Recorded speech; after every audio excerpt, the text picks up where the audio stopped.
Okay, let's dive into this really fascinating question. Why do people defy authority? We spend so much time talking about why people obey, but what about the ones who refuse? What is going on in their head at that exact moment they decide to say no? You've almost certainly heard of the famous Milgram experiments, right? Well, on average, a staggering 65% of people were willing to deliver what they thought were incredibly painful, maybe even dangerous, electric shocks to someone else, all because a guy in a lab coat told them to. But here's the thing. The conversation always seems to stop at that 65% number. To me, what's way more interesting is the other side of that coin, the 35%, who at some point stopped, looked the authority figure in the eye, and said, "Nope, I'm done." What makes them tick? To really get inside that moment, we're going to look at this brilliant study by Piero Bocciaro and Philip Zimbardo. They came up with a modern-day version of this kind of ethical dilemma, trying to get a snapshot of what people are thinking and feeling right when they decide to push back. So this time, they swapped out the physical pain of electric shocks for something a little more familiar: psychological aggression. It's a setup that might feel uncomfortably close to home for a lot of us. That pressure to say something mean or hurtful, maybe at work or in a social group. So here's how it worked. Participants were made coaches, and they were ordered to read from a script of 15 insults that got progressively nastier every single time a performer, who was secretly an actor, got a question wrong. I mean, you can just feel the pressure cranking up. And the results, they were absolutely incredible. It was almost a perfect mirror image of Milgram's findings. A full 70% of people refused to go on at some point. They disobeyed. Only 30% saw it through to the very end. So, of course, you have to ask, what's up with this 70%? Are they just better people? Did they get some kind of hero gene that the rest of us missed out on? Well, the researchers looked into that. They gave everyone the standard Big Five personality test, which is the gold standard for this stuff, and what they found is maybe the most mind-blowing part of the whole study.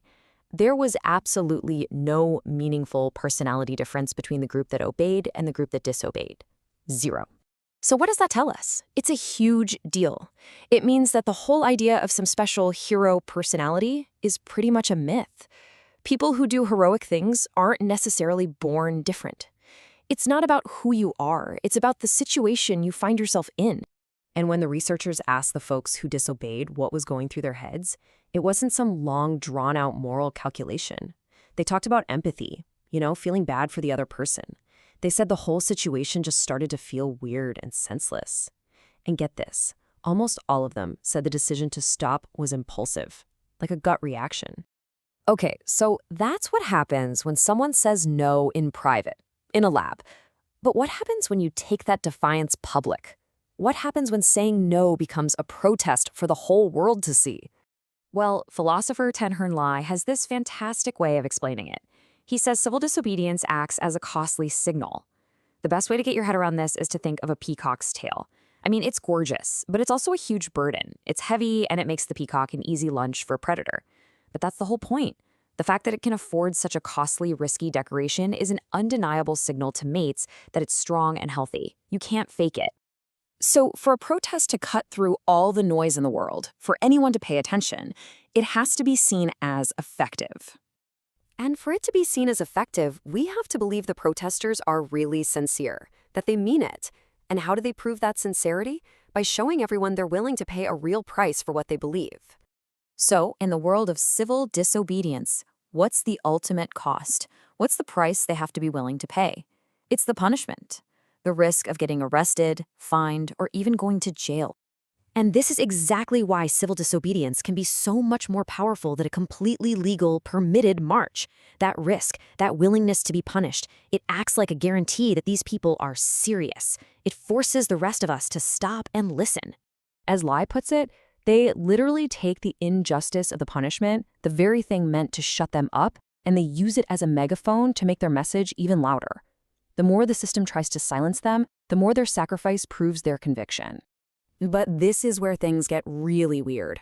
This powerful dynamic creates a truly mind-bending paradox for any society that wants to see itself as just and fair. Think about this impossible choice, this total catch-22. A just society should not punish a protest that's morally justified, right? Because that would be unjust. But If it doesn't punish the protest, then the protest loses its cost. It's no longer a costly signal, and it loses its power to persuade anyone. So a state can find itself in this crazy trap where an act of protest becomes completely useless precisely because the state tries to do the right thing. There are just no good options. Either you act unjustly by punishing people who are in the right, or you act justly, and in doing so, you make their protests totally toothless. Which brings us to one last final and, frankly, pretty unsettling twist in this whole story of saying no. And it's one that forces us to question what we're really seeing. There's a theory from evolutionary psychologists like von Hippel and Trivers that suggests we humans actually evolved the skill of self-deception to make us better liars. See, if you consciously know you're lying, you might give off tiny little tells. But what if you convince yourself first? If you truly believe your own lie, you can sell it to others way more effectively. You become the perfect actor. Okay, so let's bring that back to our protesters.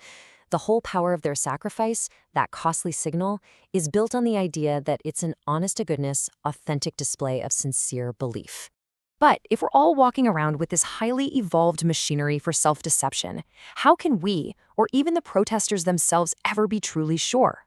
When we see that incredible act of defiance, are we looking at genuine heroism, or are we just seeing an Oscar-worthy performance from someone who has first managed to fool themselves? It leaves you with this really deep and pretty uncomfortable question about what defiance really is.